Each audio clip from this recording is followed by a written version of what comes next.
And now, an Envision Financial podcast with Luke Smith on Canberra's 2CC. Time to talk money with Luke Smith from Envision Financial. Luke, good afternoon. How are you, mate? You good? Really well. How's lockdown treating you? Oh, it's a barrel of laughs. 2 young kids and a dog. I'm having a great time. Of course you are. Hey, I told somebody yesterday I'm having the time of my life. I like nothing better than lounging around at home, drinking red wine, eating dark chocolate and watching Netflix. It's my favourite thing to do. Yeah, I'm struggling to find out why people in Sydney can't just stay home and watch Netflix. Like, it's not. We're not asking them to run through the desert or swim to New Zealand. Just watch some TV and eat some chocolate. Like, yeah, absolutely. Absolutely. We're here today to talk about investment risk, and specifically we're looking at investment risk as it applies to superannuation. So I know every investment has some level of risk. So when we're talking about investment risk, what does it really mean? Yeah, I guess this is quite topical at the moment because of what's happening with COVID and the conversations around could the market weaken again. And look, that may happen, but we've seen it be quite resilient to this point for a range of reasons. But when we talk about risk, I think an important distinction that a lot of people get muddled up is they use the term super is risky.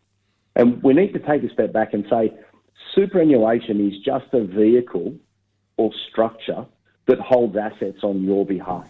That's ultimately all it is.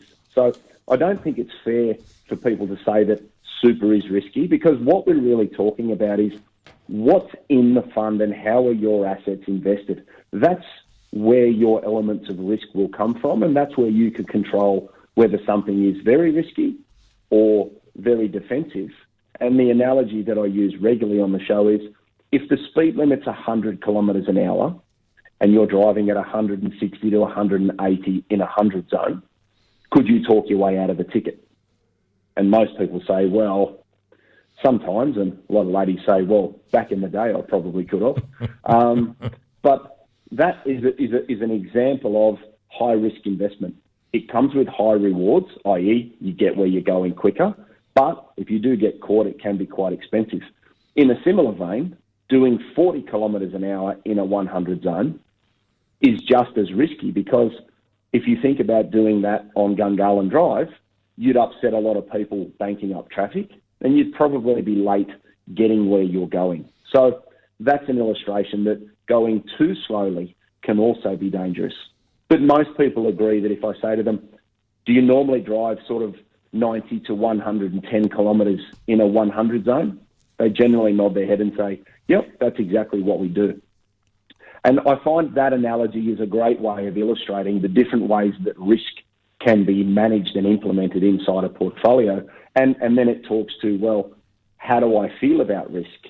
And what do I need in relation to my risk aversion? And a good measure for most people is to look back through the middle of last year when things were quite worrying and see how you felt. You know, if you were staying up at night, you were sweat dripping off the end of your nose, your hands are a little shaky, and you're looking at your portfolio 4 times a day online, you may actually be investing outside of your true risk profile, which, you know, can be positive and negative just depending on which way you look at it.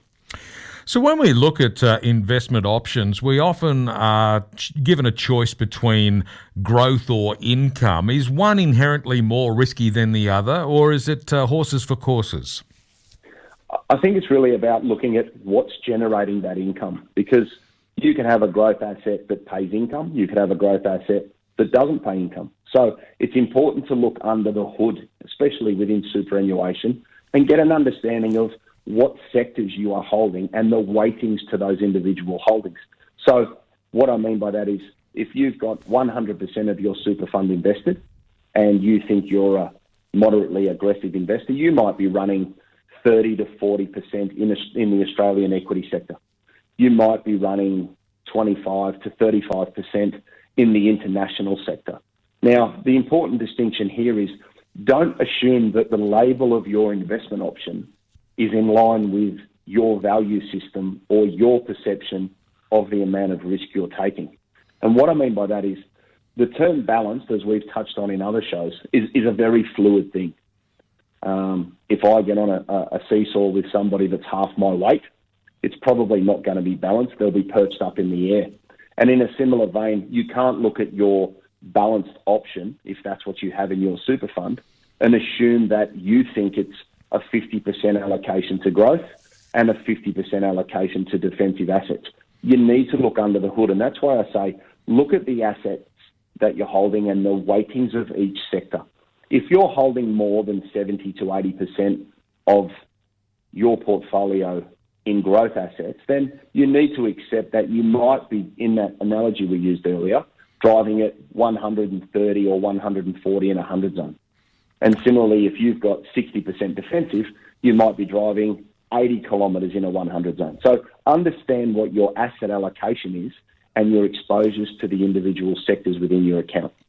The other thing that I guess people should keep in mind is that when we're talking about a superannuation fund, we're talking about a fund that is investing in a range of different equities and other investments as well. It's not just all in the one stock. So by definition, that fund is actually spreading the risk across a number of different investments. One individual share or stock in that investment portfolio might do badly, others might do well, but across the board, you're spreading the risk. Yeah, that's exactly right. And I think, again, it comes down to each individual person's tolerance for how much of their portfolio is in growth assets and the associated risk, either positive or negative, that you could see during something like COVID. We saw some very fast falls last year. We also saw a very strong recovery post the lows of March. So there's an indication of the quality of what you hold. But if you hold CBA in your own name and you hold CBA in your super fund, CBA as a company is CBA.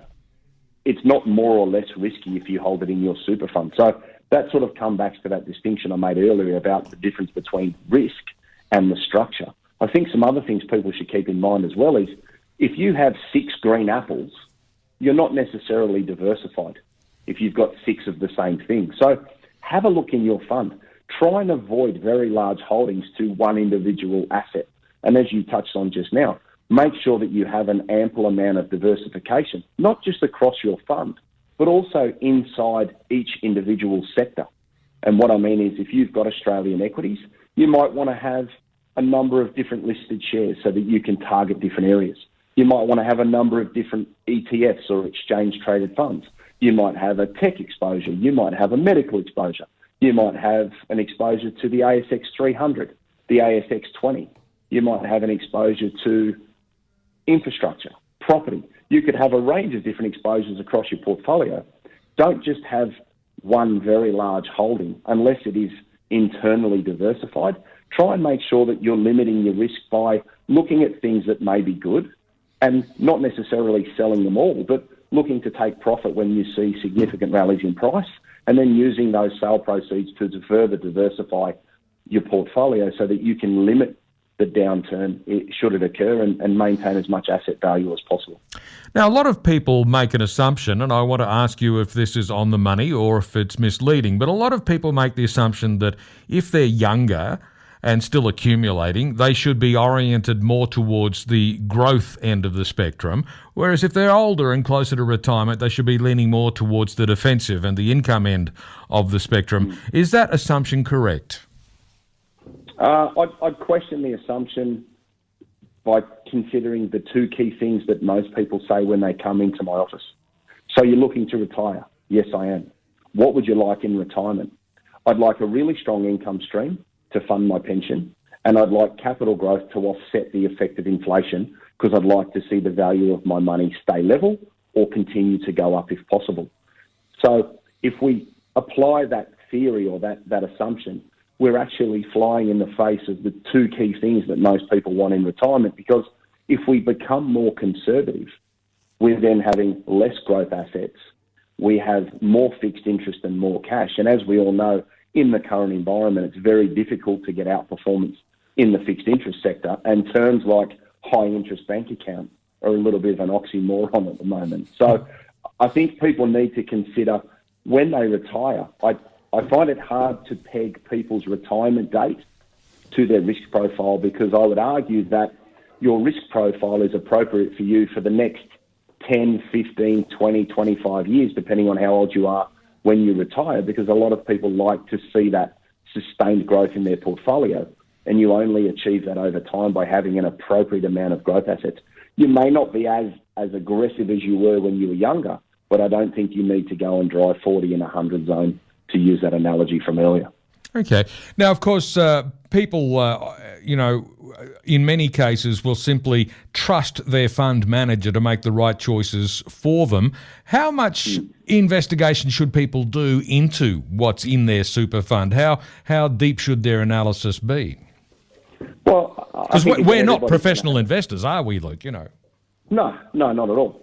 But I think people can have an understanding of the speed with which the car is travelling. If we keep it at a high level, it's frustrating for me when people come in and say, I'm in this fund and it's done X and it's the balanced option. And you look at the underlying assets that are in that portfolio. And to give you an understanding of the importance of knowing how your funds are invested, whilst you may not understand all of the underlying investments, you can understand the weightings.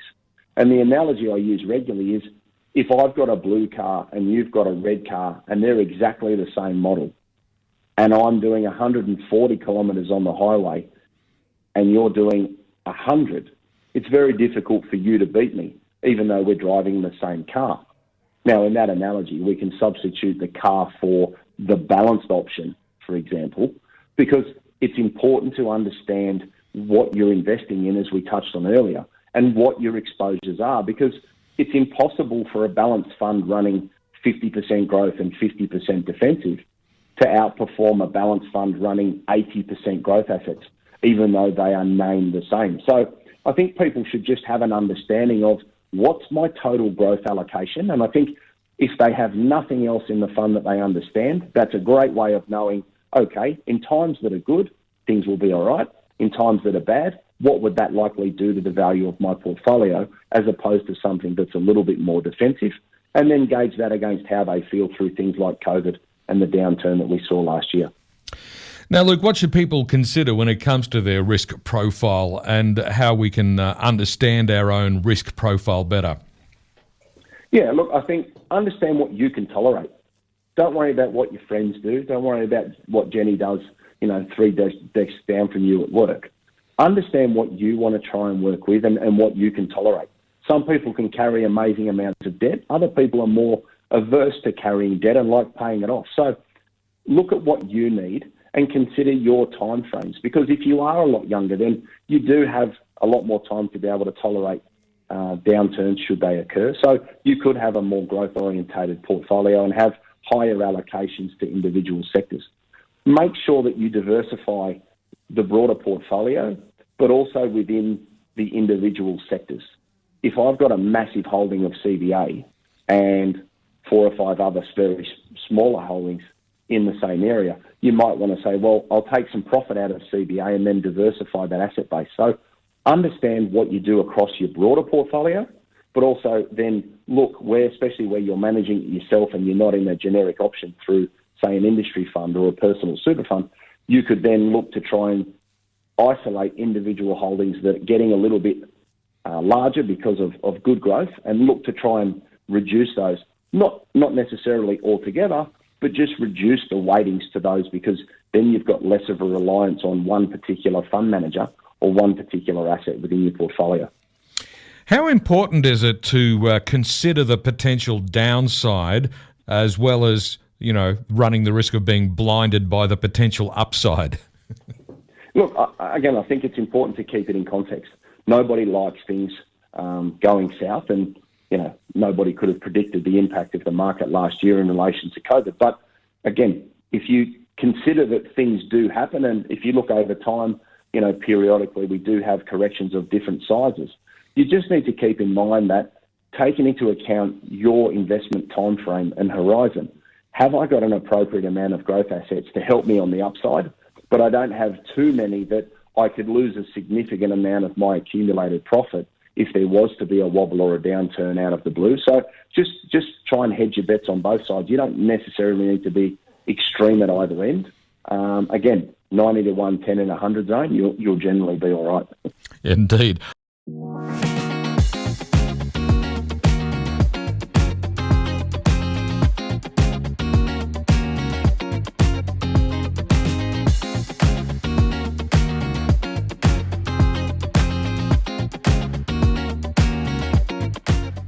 Can you tell us what are the key strategy tips when it comes to managing the level of risk? Look, I think before the ad break we touched on, the importance of diversity. So make sure you diversify your underlying assets in line with how you feel. Try and limit larger holdings. If you've had something that's run away in the portfolio, that's fantastic. Sometimes taking a little bit of profit and reallocating into other areas can give you further growth going forwards, and limit that potential loss if that one holding does come under pressure for whatever reason. Consider the tolerance for yourself and not your friends. What your friends do may not be in line with your value system and what you need. I'd make sure you don't assume that balanced is balanced. I'd make sure that you understand what's in the portfolio and look at your weightings in relation to your total growth percentage. And that's a good place for people to start to understand how risky or how fast their car is getting driven. Control your income where you can, because distributions can be sustained while prices may fall in relation to capital. So have a good income stream within the portfolio. And then have a combination of active fund managers and then also some index-based holdings or ETFs that are very cost-effective, so that you can get specialised attention in certain sectors and then have diversified exposures to things like the ASX 200, the S&P 500 and some broader indices, because the use of an ETF or an index-based investment is very cost-effective, it's very cheap, and it gives great diversification. And make sure that you review it, because in times of strong growth, your asset allocation, if you don't amend it, may get a little out of whack, and you may need to bring it back into line depending on how you feel and what you need. And just remember that because you are getting older, you don't necessarily have to leap to conservative investments and earn less income. Yeah. When you talk about active managers, what's the trick to selecting a good one? Because the whole point of selecting an active manager is that you're hoping they're going to do better than just an index tracker, aren't you? That's exactly right. And I think, the research shows that for an active manager to continually outperform, there are certain sectors where they can add a lot more value, and they're generally the small cap sector and also the alternative sector. But you can also find some standout managers depending on what you're trying to focus on and the area that they may specialise in. So consider them. I'd be looking at their historical performance, their performance against their benchmark, and the composition of their return between income and growth. They're sort of three key things that people could look for and make sure that they're picking a fund that's right for them. Absolutely. And, of course, picking a fund that's right for you is the name of the game. Luke, if people want to get more information, where do they go? Yeah, so 6260-4749. They can check out envisionfinancial.com.au. We've got the Knowledge Centre there. They can subscribe to that for free, and there's a library of information. We've got the podcast, The Strategy Stacker. Luke Talks Money on iTunes and Spotify, and we've also got the YouTube channel Envision Financial Canberra, so you can subscribe to that and go back and look at over 100 videos of various things, so you can focus on what you're looking at the moment and watch it on the iPhone and limit the amount of reading you need to do. Absolutely. And, of course, while we're all still in lockdown at the moment, fingers are crossed that maybe we can see some easing of those restrictions next week. You never know your luck, Luke. You might be back in the studio. Oh, that'd be good, wouldn't it? Hey, be a change. You're probably starting to get used to doing this at home, aren't you?